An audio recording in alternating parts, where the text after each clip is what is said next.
以下檢查一個鋁窗。鋁窗本身個窗框、窗褥同埋窗花要冇撞花、冇撞粒、冇磨損、冇污跡。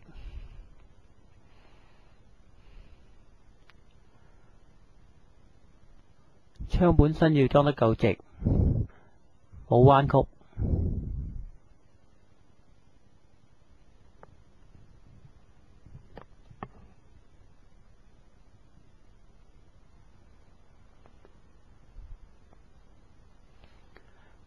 嗰啲窗花螺絲有冇裝齊？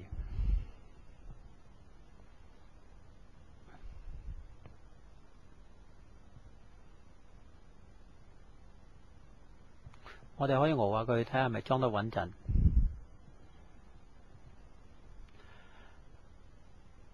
我哋再檢查個窗開關係咪暢順。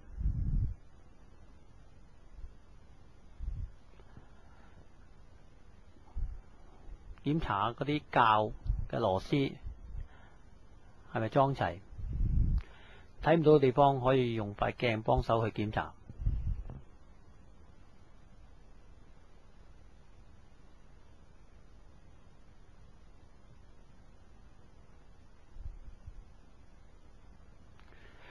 我哋再睇下嗰啲抽手，閂咗窗之後穩唔穩陣，啲抽手螺絲有冇裝齊。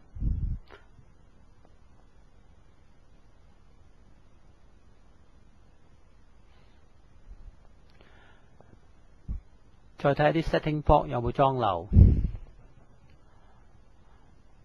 去水窿有冇做漏，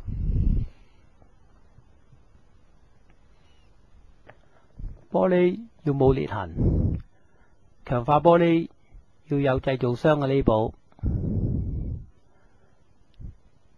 窗邊膠要冇漏，要平滑。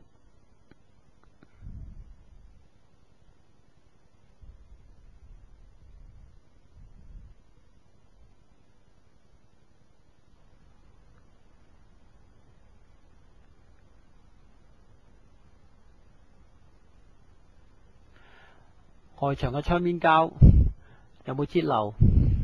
擠得夠唔夠平滑？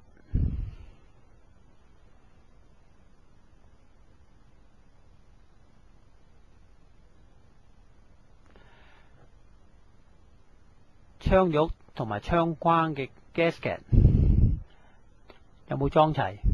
有冇鬆脫？